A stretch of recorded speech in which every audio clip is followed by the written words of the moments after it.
পোনপ্ৰথমে সকলোলৈকে ৭৯তম স্বাধীনতা দিৱসৰ আন্তৰিক শুভেচ্ছা জ্ঞাপন কৰি মোৰ এই সৰু ব্লগটো লৈ আহিছোঁ। স্বাধীনতা দিৱস উদযাপনৰ বাবে আমি সৰু সৰু কাম কিছুমান হাতত ল'লোঁ।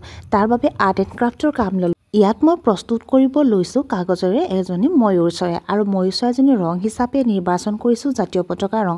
অৱশ্যে কমলা ৰংটো পোৱা নগ'ল বাবে হালধীয়া ৰংটোৱে অলপ কামটো চলাব লগা হ'ল। আৰু মোৰ ইয়াত কেমেৰা পাৰ্চন হিচাপে আছে মোৰ এগৰাকী কণমানি দ্বিতীয় শ্ৰেণীৰ ছাত্ৰী। তাই মোক কেমেৰা কৰি সহায় কৰি দিছে। আৰু এতিয়া আমি এই যিমানবিলাক পেপাৰৰ কাটিং কৰি পাখি বনাইছিলোঁ সেই পাখিবিলাক ময়ূৰ চৰাইজনীক লগাই দিছোঁ। প্ৰথমতে ময়ূৰ চৰাইজনী ড্ৰ কৰি ল'লোঁ, তাৰ পাছত কাটিং কৰি ওপৰত আকৌ কালাৰ কৰিলোঁ, তাৰ পাছত লাহেকৈ আমি এই পাখিবিলাক লগাই দিলোঁ। আৰু ময়ূৰ চৰাইজনী প্ৰস্তুত হোৱাৰ পাছত সঁচাই বৰ মৰম লাগিছিল, ধুনীয়া লাগিছিল। আপোনালোকৰ কেনেকুৱা লাগিলে জনাবচোন। আৰু যদি ক'ৰবাত ভুল হৈছে তেন্তে আঙুলিয়াই দিবলৈ নাপাহৰিব দেই।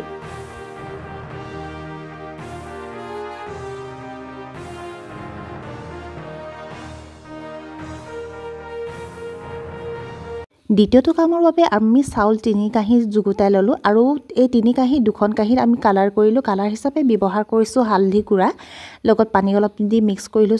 আৰু সেউজীয়া ৰংটোৰ বাবে আমি ব্যৱহাৰ কৰিছোঁ গছপাতৰ ৰং। লগতে যিহেতু গছপাতৰ ৰঙে সেউজীয়া ৰংটো অলপ পাতল যেন দেখা গ'ল, সেইকাৰণে ৱাটাৰ কালাৰ আছিল, আমি ৱাটাৰ কালাৰ অলপ মিক্স কৰি ল'লোঁ।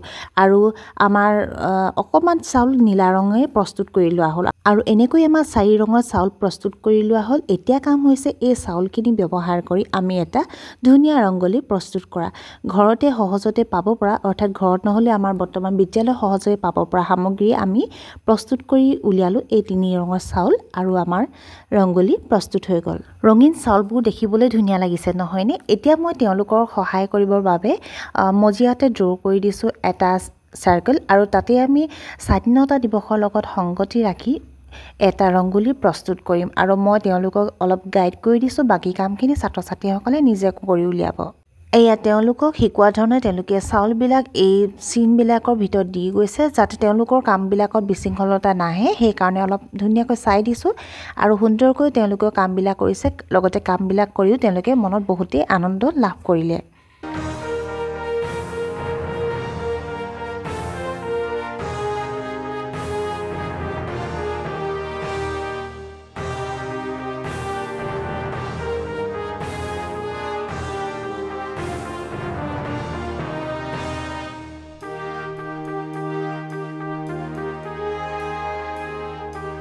আৰু ফাইনেলি এয়া আমাৰ ৰংগলী প্ৰস্তুত হৈ গ'ল। চাউলত ৰং ব্যৱহাৰ কৰি আমি আজিৰ দিনটোৰ স্মৃতি হিচাপে এই ৰংগলীটো বিশেষভাৱে প্ৰস্তুত কৰি উলিয়ালোঁ। কেনেকুৱা লাগিলে জনাব।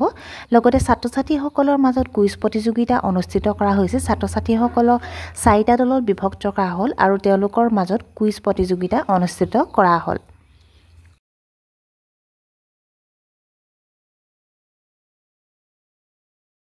তাৰ মাজতে আমাৰ কাম আছিল প্ৰচেছনত যোৱা। গতিকে আমি ছাত্ৰ ছাত্ৰীসকলৰ এটা ৰেলী প্ৰস্তুত কৰিলোঁ। প্ৰতিকূল বতৰক নেওচি আমাৰ এই ৰেলীটো প্ৰস্তুত হৈ গ'ল। বৰষুণজাক অলপ এৰা যেন অনুমান কৰি আমি ছাত্ৰ ছাত্ৰীসকলক বাহিৰলৈ উলিয়াই লৈ আহিলোঁ। আৰু এয়া তেওঁলোকে লাহে লাহেকৈ হাতত ফ্লেগ লৈ আগবাঢ়ি আহিছে, আৰু ইয়াৰ পৰাই আমাৰ ৰেলীটো আৰম্ভ হৈছে।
বতৰ যিহেতু ভাল নাছিল, আকৌ ডাৱৰে আগুৰি ধৰিছিল, লগতে বৰষুণ অহাৰ সম্ভাৱনা দেখিলোঁ। গতিকে ছাত্ৰ ছাত্ৰীসকলক আধাৰ পৰাই আমি আমাৰ ৰেলীটো সামৰি ঘূৰাই লৈ আহিব লগা হ'ল।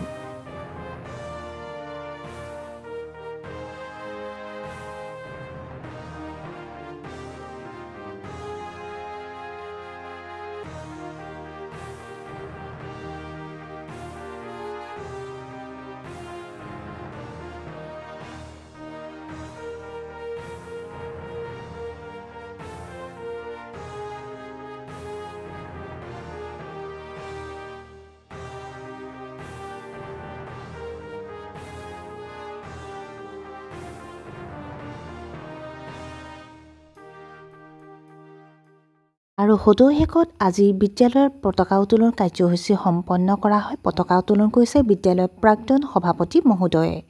ছাত্ৰ ছাত্ৰীসকলৰ লগত অন্য কিছুমান অনুষ্ঠানো অনুষ্ঠিত কৰা হয়। লগতে স্বাধীনতা দিৱসৰ লগত সংগতি ৰাখি যি প্ৰতিযোগিতা অনুষ্ঠিত কৰা হৈছিল, সেই প্ৰতিযোগিতাৰ ফলাফল ঘোষণা কৰাৰ লগতে বঁটা বিতৰণ অনুষ্ঠানটো আজিৰ দিনটোতে ৰখা হয়। আৰু সদৌ আজিৰ দিনটো সামৰণি মাৰি আমি আটাই ঘৰা ঘূৰি গুচি যাওঁ।